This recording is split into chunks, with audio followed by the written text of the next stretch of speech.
Welcome to Coleman Report Live. I'm Bob Coleman, and we're talking Main Street and the small business lenders who help it grow. Lance, good to see you after your day off. Katie, as always, good to see you. Good job yesterday. John Riosti, our Thursdays with John. John, I'm afraid to tell you this. We talked about you yesterday.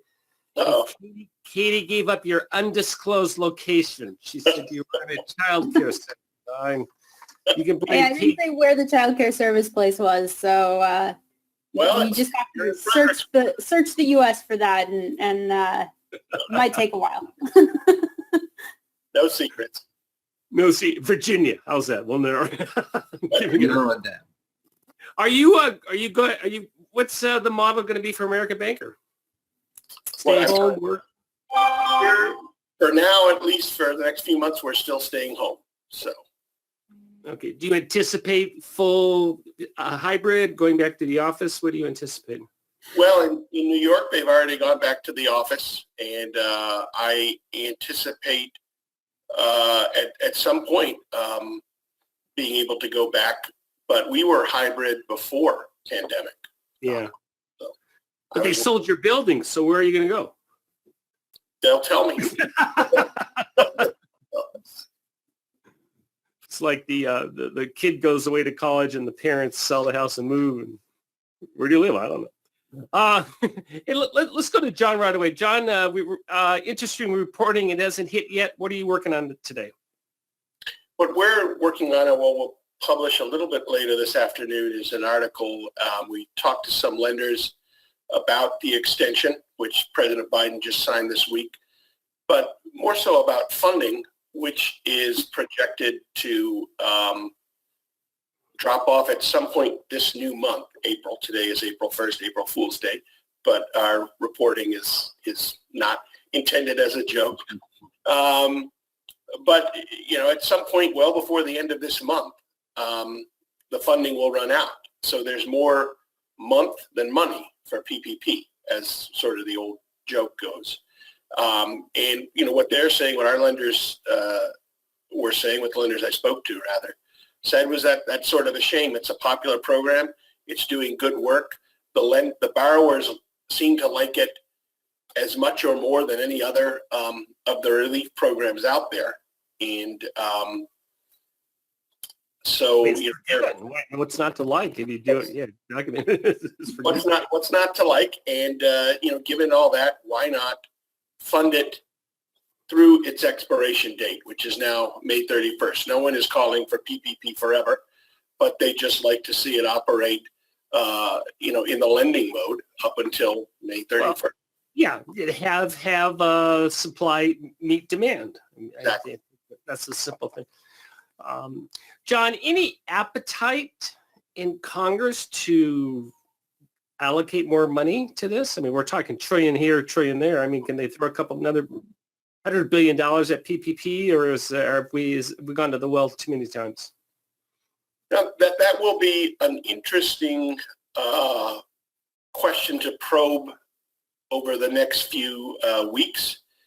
Right now, the lenders I talked to, some of whom have been gently lobbying, let's put it that way, say they haven't really seen much appetite for this. I guess Congress really focused on the extension and hadn't focused as much on the money. And interestingly, I recall at the hearing last week when the new Associate Administrator, Patrick Kelly, mentioned that funds were going to run out essentially by the end of April. No one remarked on that. They just simply remarked on, their personal funding priorities. And I remember Senator Cardin, I don't mean this critically in any way, he talked about, the importance of, or his hope that the new funding formula, the more generous funding formula, could be applied retroactively, which, soaks up or eats up more money. Yeah. When the loans come off hold codes, more funding. If you make it, if you take steps to ensure that the first draw lenders who are getting their loans now can get second draws, if you put out that kind of guidance, more funding. But the money is quickly going away, and we did talked to an SBA spokesperson who said the remaining funding as of the 30th, which is, I believe, Tuesday, is actually $66 billion. So already $11 billion has gone in the span of a week. Is that because of they're clearing hold codes, or people just got apps in before they thought the deadline? A little bit of both. More so the demand. I spoke to one bank who mentioned that they had their 2 biggest weeks of PPP ever these past 2 weeks, and that's in terms of numbers of loans, but even small loans, when you're talking about tens of thousands, add up to money. Well, they add up, yeah. Yeah. And I know a lot of these are smaller loans. Katie, what's the number that we have on number of loans that are being held up by hold code? What's SBA saying? I don't know the exact number at the moment. I know it's kind of fluctuated a bit, especially recently, but I don't know the exact number right now. John, do you know? No, nothing new since the numbers that were given at the hearing last week. Which is what, 190,000? Yes. Something like that. Very good. Well, very good, John. Well, I look forward to your report. That's, I think I know what you're reporting is the consensus of the people on this call. Definitely. That's, and we have to remember what the purpose of this is to save employment and to save small business. And Katie gives us these bad statistics from time to time on restaurant closures in New York City, et cetera, et cetera. Now, Lance, where you are, sounds like you're getting back to normal, but how are small business, is Main Street getting back to normal in Arkansas? Well, the mask mandate was lifted on the 30th in Arkansas, and restaurants are back, and other events that were limited in capacity are now at 100% capacity. Now, you can have an opinion one way or another. I'm worried that we've done it a little early, but yesterday I was doing some customer calls and we stopped and had a meal. The restaurant was at full capacity. Me and my 2 partners that went in to eat were masked up as we walked in the restaurant, and we walked in the door and we were the only 3 wearing a mask. So things are, from what I saw on Main Street, activities getting a lot closer to normal here. But the fear that I have, Bob, is let's say we had an uptick in COVID cases and they had to pull it back and limit capacity. Small business owners don't need to get it 100% of capacity and then get pulled back again. So you have an employee, yeah. Well, and 100%. You got employee issues. Do you lay them off again? Do you pay their payroll, etc.? I drove through a restaurant, Bob, and the manager waited on me at the drive-through window, and I said, "How are things going?" And he said, "Great, except we don't have enough employees, and we're hesitant to add all of those employees yet because we don't know exactly where things are going." So there's a lot of good in getting closer to normal. But there are also some challenges. How is the undisclosed location in Virginia doing, John? How is not close to 100% capacity. I think it's about 25% still. But I will note I haven't eaten in a restaurant since the pandemic started, but we have ordered a lot of takeout, and a lot of Uber Eats, yes. Well, no, I go pick it up myself. I'm cheap. Oh, okay. But when I did go in to get this, the other night I saw the restaurant was pretty full. So I was surprised at that. I wanted to mention, though, getting back once again to PPP and funding and restaurants. I imagine a lot of restaurants are, hopefully waiting for the restaurant program, the restaurant rescue program. But Mr. Kelly said, and it's still at least a month away. At least that was as of last week. Could be as far as 45 days away. So now we're talking, subtract 7 from that. That's still more than a month away potentially in a worst case scenario. They're working hard, I know, but it takes time, and that's where PPP again could be very handy. Lance, you've run small businesses, but I mean, it's difficult enough to run a business, but now you have varying revenue scenarios, varying employee scenarios, varying overhead scenarios. Well, go ahead. It's difficult to plan, Bob, because, they're starting to get the customers back, which requires the employee count to be like it was pre-COVID. Some are hesitant to make those. The other challenge, Bob, the restaurant manager yesterday that told me he doesn't have enough employees. He has more than enough business, but not enough employees, said that many prospective employees were on the enhanced unemployment and didn't want to come back to work. Yes, unintended consequence, absolutely. Yeah. Let's go to the poll questions. Number one, Katie, today SBA announced a new SOP notice, which was, quote, second extension of guidance on underwriting 504 loans. It is in the dashboard, so go ahead and do that. And it tells you what you need in the credit memo. And the first thing we're asking is, do you have to include your payments and how that affects cash flow? And Lance, looks like we got a third of us got it right.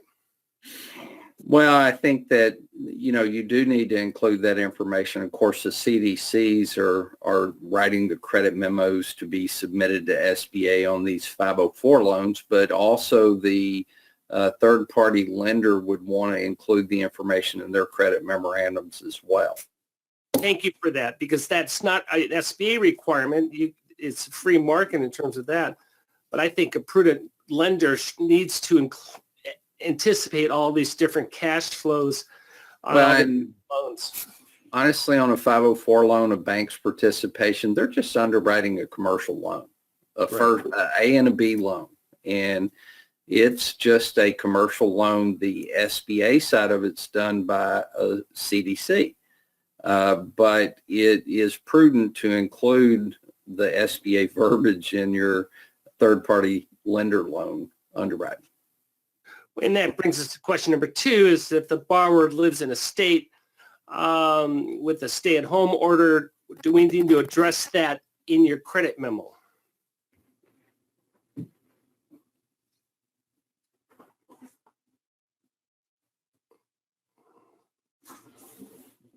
Yeah. 87%. They got it. Very good. Very good. How many states have stay-at-home orders, I wonder? I don't know. Katie, do you know, or John?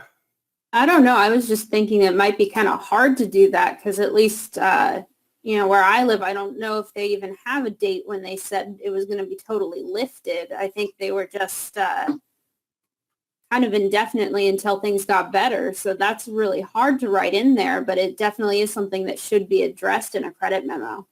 Yeah, it says, and you need to address it. Obviously, SBA is not for the CDC underwriter. They're not saying, hey, when's the state going to open? We don't know that, but we need to address it. And what we're really getting at is, hey, this financing structure, the company has the ability to weather the storm and be cash sufficient with its reserves and its payments to be able to make the payments, right, Lance? Bob, and this is a critical time to make sure you include an analysis of their working capital and address their working capital needs in your loan package, because, again, you take a state like Arkansas, where I'm at, and right now things have opened up, 100% capacity. The mask mandate has been dropped. Things are getting back to normal, but I think you have to clearly address the working capital proficiency of that small business because, things could take a turn and it could go back to limited capacity. And you want to make sure every small business loan you do, that the small business entity has adequate working capital. And if they don't have it, it needs to be part of your loan. And we're not talking pages of analysis, just a couple paragraphs. Hey, we have reserves, we have a 401k, we have spousal income, et cetera, et cetera. It's what's happening. And Bob, this is an excellent time to encourage people you're doing a 7A loan for a business acquisition, do a companion express revolving line of credit for that borrower. With the guarantee where they are, Give them the comfort that if things do change, they've got a place to go to keep the lights on and keep the business operating. Yeah, it also saves you a lot of headaches as well. So if that's the plan, then go ahead and do that. Interesting question that we came up with is, can you make a 504 loan where the cash flow was negative in 2020?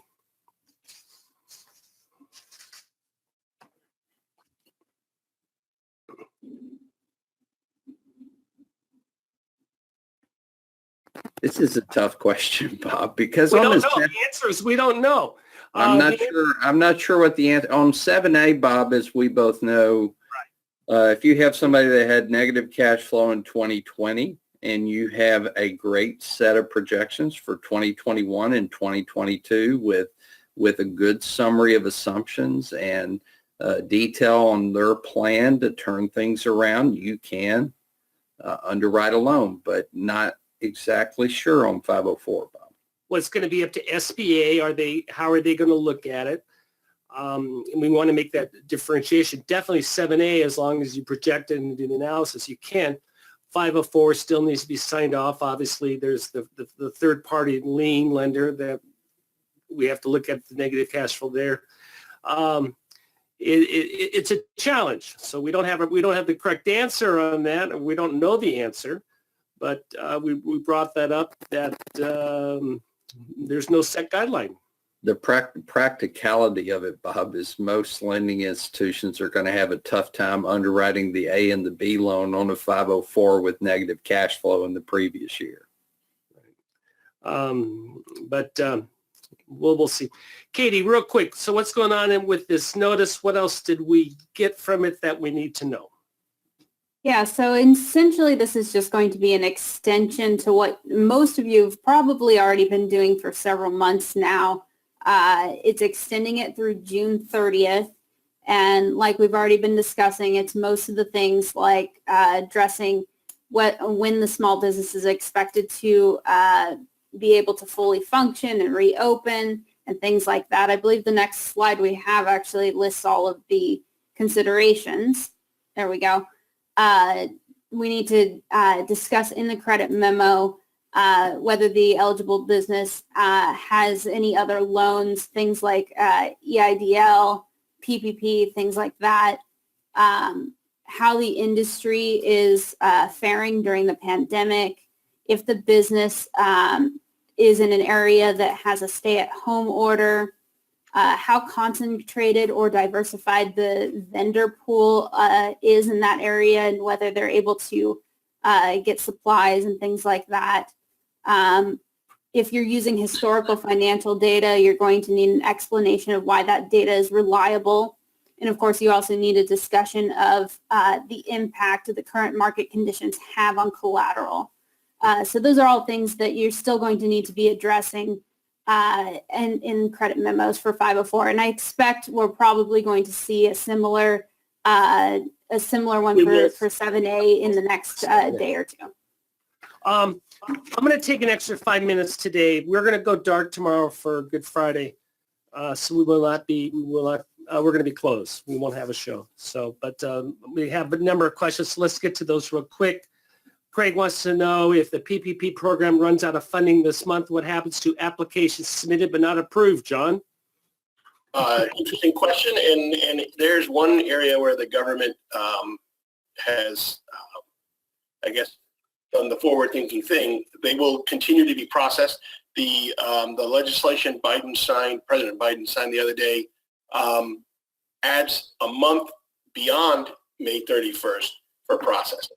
So the banks, lenders can safely and comfortably accept loans, originate loans up until presumably midnight on the 31st, or I guess that would be midnight June 1st, and they'll have a month to process.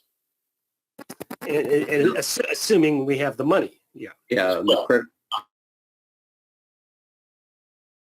go ahead, Lance. No, the critical thing available for PPP loans is still available.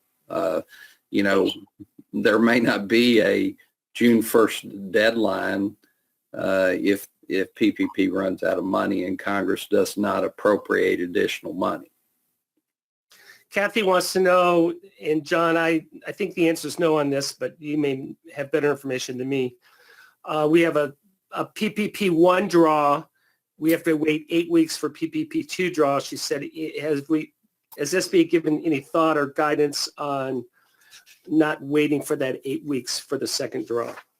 That is under consideration because as I understand it, the language, the language doesn't preclude a lender from making a first draw and then making a first draw loan and then following that up very shortly thereafter, immediately, whatever the duration is, with a second draw loan. I think all the language does is say the coverage periods can't overlap. Okay.